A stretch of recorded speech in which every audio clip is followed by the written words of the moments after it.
बीते 16 सितंबर को गुजरात के कच्छ के मुंद्रा पोर्ट पर डीआरआई और कस्टम विभाग की टीम ने करीब 3000 किलो मात्रा में ड्रग्स की खेप पकड़ी। ये देश ही नहीं बल्कि दुनिया में पकड़ी गई ड्रग्स की सबसे बड़ी खेप है। सोशल मीडिया पर सवाल उठाए जा रहे हैं कि ये पोर्ट वर्तमान केंद्र सरकार के सबसे चहेते बिजनेसमैन में से एक गौतम अडानी के अधीन है। हालांकि अडानी समूह की तरफ से जारी एक स्टेटमेंट में दावा किया गया कि पोर्ट के रखरखाव की जिम्मेदारी बेशक अडानी समूह के पास है, लेकिन वहां पर चेकिंग करने का अधिकार सरकारी एजेंसियों को प्राप्त है। इस मामले पर केरल के पूर्व डीजीपी डॉक्टर एनसी अस्थाना ने मीडिया एजेंसी द वायर को दिए एक इंटरव्यू में कहा कि बेशक जांच की जिम्मेदारी पोर्ट की नहीं होती, लेकिन सवाल ये है कि पकड़ी गई ड्रग्स की खेप पूरे देश में जितनी साल भर में पकड़ी जाती है उससे भी कई गुना ज्यादा है। पूर्व डीजीपी बताते हैं कि साल 2019 में देश भर में करीब 2500 किलो ड्रग्स पकड़ी गई थी। उससे पहले के साल में करीब 1500 किलो ड्रग्स पूरे देश से जब्त हुई थी, लेकिन मुंद्रा पोर्ट पर पकड़े गए ड्रग्स का वजन 3000 किलो है। पूर्व डीजीपी यहाँ एक सवाल उठाते हैं कि तस्करों द्वारा इतनी भारी मात्रा में, वो भी सबसे कीमती ड्रग्स की खेप एक साथ नहीं ले जाया जाता। इनके पकड़े जाने का डर हमेशा बना रहता है, इसलिए तस्कर हमेशा छोटे छोटे हिस्सों में तस्करी करते हैं। आमतौर पर देखा गया है कि 3000 किलो ड्रग्स की सप्लाई के लिए छोटे छोटे हिस्सों में तस्करी की जाती है, लेकिन पकड़े गए ड्रग्स के में पोर्ट प्रशासन के कुछ लोगों की मिलीभगत जरूर होगी, जिन्होंने तस्करों को ये खेप निकालने का आश्वासन दिया होगा जो पकड़ी गई। इस पूरे मामले में सिर्फ जिम्मेदारी नहीं होने की बात कहकर पल्ला झाड़ लेना सही नहीं है। उसकी बड़ी पैमाने पर जांच होनी चाहिए। इसके अलावा सवाल ये भी उठता है कि पिछले वर्षों में ड्रग्स की सबसे बड़ी मात्रा में पकड़े जाने वाली 4 प्रमुख राज्यों में गुजरात कभी नहीं रहा। फिर अचानक 2021 में पहले जून महीने में भी तस्करी हुई थी, लेकिन पकड़ी नहीं गई। अब सितंबर में 3000 किलो की खेप पकड़ी गई है, तो सवाल लाजमी है कि बिना किसी पोर्ट अधिकारी के भरोसे कोई तस्कर इतना बड़ा रिस्क कैसे ले सकता है। अब इस पूरे मामले को ऐसे समझिए, साल 2020 में भारत में ड्रग्स की सबसे बड़ी खेप यूपी, महाराष्ट्र, तेलंगाना और तमिलनाडु से पकड़ी गई थी। वहीं साल 2019 में बिहार, आंध्र प्रदेश, महाराष्ट्र और असम इस मामले में टॉप 4 राज्य में रहे। लेकिन इस बार गुजरात के कच्छ स्थित मुंद्रा बंदरगाह पर पूरे साल में पकड़े जाने वाले ड्रग्स से भी ज्यादा कैसे पकड़ में आ गई? इसके पीछे गहरी साजिश तो है ही, जिसकी बड़ी स्तर पर जांच होनी चाहिए। अब आपको बताते हैं कि अगर ये 3000 किलो ड्रग्स भारत के बाजार में प्रवेश कर जाता तो इससे कितने लोग प्रभावित होते। इस सवाल के जवाब में केरल के पूर्व डीजीपी एक स्वीडिश रिपोर्ट का हवाला देते हुए बताते हैं कि एक व्यक्ति एक दिन में औसतन 460 मिलीग्राम ड्रग्स का सेवन कर सकता है, यानी लगभग 500 मिलीग्राम, जिसे हम आधा ग्राम भी कह सकते हैं। इस तरह जो 3000 किलो ड्रग्स मिला है, उससे 15 लाख लोगों को ये ड्रग्स उपलब्ध होती। लेकिन यहाँ 3000 किलो ड्रग्स पूरा प्योर है। मार्केट में ड्रग्स बिना मिलावट के सप्लाई नहीं होती। इस पर एक डेनिस रिसर्च है जिसमें कहा गया है कि ड्रग्स की प्योर मात्रा में कम से कम 23% या इससे भी ज्यादा की मिलावट होती है। ये मिलावट कभी मिल्क शुगर तो कभी दूसरे केमिकल के साथ की जाती है। ऐसे में दावा है कि मुंद्रा पोर्ट से पकड़ी गई ड्रग्स की खेप से देश की लगभग 75 लाख आबादी प्रभावित होती। ये आंकड़ा 1 करोड़ लोगों के पार भी पहुंच सकता है।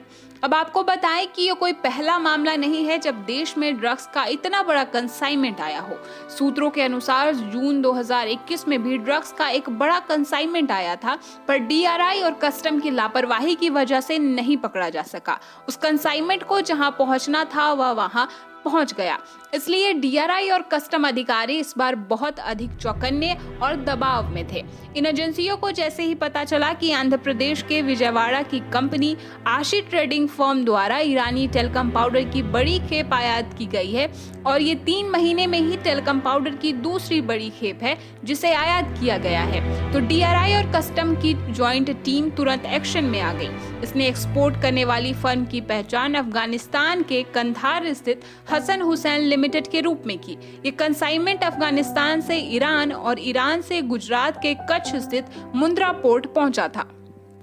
इस संदेहास्पद कंसाइनमेंट की जांच डीआरआई और कस्टम द्वारा करने पर पता चला कि यह ड्रग्स हीरोइन है और टेल्कम पाउडर नहीं। 2 कंटेनर में करीब 3000 किलो हेरोइन बरामद की गई। ये भारत ही नहीं दुनिया की सबसे बड़ी ड्रग्स की खेप बरामद की गई है। ये खेप इसलिए भी इतनी बड़ी थी कि DRI और कस्टम को ही इसकी कीमत का पता लगाने में कई दिन लग गए। पहले इसकी अनुमानित कीमत 9,000 करोड़ रुपए बताई गई। बाद में सर्वे करने पर पता चला कि अंतर्राष्ट्रीय बाजार में इसकी कीमत करीब 21,000 रुपए करोड़ है। हालांकि जब इस ड्रग्स की क्वालिटी की जांच होगी तभी इसकी असल कीमत का आकलन हो सकेगा। प्योरिटी के लिहाज से कीमत घट और बढ़ भी सकता है, लिहाजा कीमत अभी लगाई गई कीमत से भी ज्यादा हो सकती है। आपको बता दें कि मुंद्रा पोर्ट गौतम अडानी के द्वारा संचालित बंदरगाहों के कारोबार के अंतर्गत आता है। मुंद्रा पोर्ट को अडानी पोर्ट्स और ACG द्वारा संचालित है। अडानी समूह द्वारा जारी पत्र में कहा गया है कि वह केवल पोर्ट ऑपरेटर है और उनके पासपोर्ट पर आने वाले शिपमेंट की जांच के अधिकार नहीं है। दुनिया की सबसे बड़ी ड्रग्स खेप जब्त करने के बाद 2 लोगों को गिरफ्तार भी किया गया। कुछ अफगान नागरिकों पर भी शक की सुई है और DRI की जांच जारी है। पहले भी जुलाई 2017 में भारतीय अधिकारियों ने 1500 किलोग्राम ड्रग्स बरामद किया था। यह भी अफगानिस्तान से ही भारत लाया जा रहा था। भारत में ड्रग्स और ड्रग्स की तस्करी का लंबा इतिहास रहा है। वैदिक काल में भव्य marijuana का उपयोग दवाइयों और त्योहारों में किया जाता है। कालांतर में ब्रिटिश शासकों ने बंगाल के खेतों में धान की जगह लोगों को अफीम की खेती करने को मजबूर किया। इसी वजह से 1770 का द ग्रेट बंगाल अकाल पड़ा था, जिसमें 10 मिलियन यानी करीब 1 करोड़ लोगों की मौत हुई थी। ड्रग्स की तस्करी विश्व का सबसे पुराना अवैध व्यापार है। भारत में drugs Afghanistan, Iran, Pakistan, Myanmar, Laos, Cambodia, Thailand और भूटान से लाया जाता है। इन देशों की सीमाओं से भारत में ड्रग्स की खेप आती रहती है। दरअसल इसे ड्रग्स आतंकवाद का नाम दिया गया है। इस ड्रग्स आतंकवाद से दुनिया के पहले 10 देशों में से भारत भी एक रहा है। इसे पनपने के लिए काफी मात्रा में धन ड्रग्स की तस्करी के माध्यम से भी आता है। दुनिया की प्रमुख अफीम की खेती वाले क्षेत्र आतंकवादी संगठनों जैसे लश्कर-ए-तैयबा, जैसे मोहब्बत, अल-कायदा और हिजबुल मुजाहिदीन, उल्फा, नक्सली और माओवादी जैसे आतंकवादी संगठनों के घर हैं।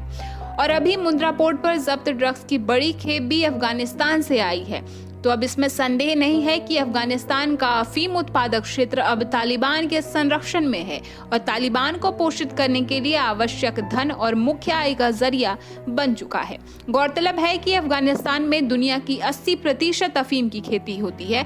ड्रग्स से जुड़े नियम और कानून भारत में नशीले पदार्थों की तस्करी को रोकने के लिए 14 नवंबर 1985 को नारकोटिक ड्रग्स एंड साइकोट्रॉपिक अधिनियम यानी NDPS लागू हुआ। इसके अंतर्गत किसी भी व्यक्ति को ड्रग्स का निर्माण, खेती करना, बेचना, खरीदना और परिवहन करना अवैध है। इस अधिनियम में अब तक 3 बार 1988, 2001 और 2014 में संशोधन किया गया है। यह अधिनियम भारत के सभी नागरिकों के साथ साथ NRI नागरिकों और भारत में पंजीकृत विमान और जहाजों पर भी लागू होता है। NDPS अधिनियम के कार्यान्वयन को सक्षम बनाने के लिए 17 मार्च 1986 को नारकोटिक्स कंट्रोल ब्यूरो बनाया गया। नारकोटिक्स कंट्रोल ब्यूरो यानी NCB भारत की मुख्य कानून प्रवर्तन और खुफिया एजेंसी है। ये मादक पदार्थों और अवैध तस्करी से लड़ने के लिए जिम्मेदार है। राजस्व खुफिया निदेशालय, केंद्रीय जांच ब्यूरो, सीमा शुल्क आयोग और सीमा सुरक्षा बल अन्य प्रमुख सहायक एजेंसियां हैं। इन मामलों में सजा दवाओं की मात्रा पर निर्भर करती है। कम मात्रा में ड्रग्स रखने पर 6 महीने की सजा और 10,000 रुपए जुर्माने का प्रावधान है। कम मात्रा से अधिक लेकिन व्यावसायिक मात्रा से अधिक ड्रग्स रखने के लिए 10 साल की कठोर जेल और 1 लाख रुपए का जुर्माना है। व्यावसायिक मात्रा रखने के लिए 10 से 20 साल की कठोर जेल और 2 लाख जुर्माना है।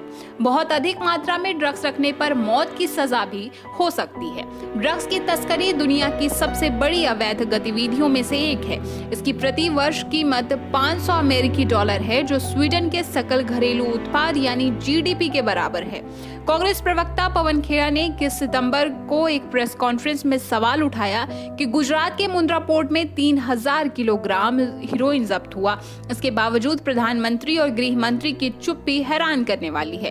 कांग्रेस प्रवक्ता ने कई सवाल उठाए। उन्होंने कहा कि केंद्र सरकार ने पिछले 18 महीनों में नारकोटिक्स ब्यूरो का कोई पूर्णकालिक महानिदेशक क्यों नहीं बनाया?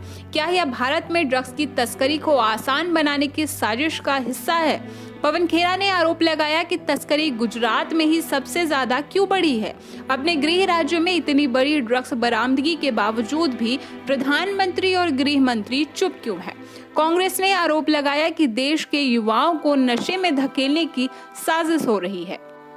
फिर भी केंद्र सरकार अपनी आंखें पूरी तरह बंद करके सो रही है। इस मामले में पूरा का पूरा माफिया काम कर रहा है और सरकार की पूरी जवाबदेही बनती है, लेकिन बावजूद इसके सरकार कुछ नहीं कर रही है।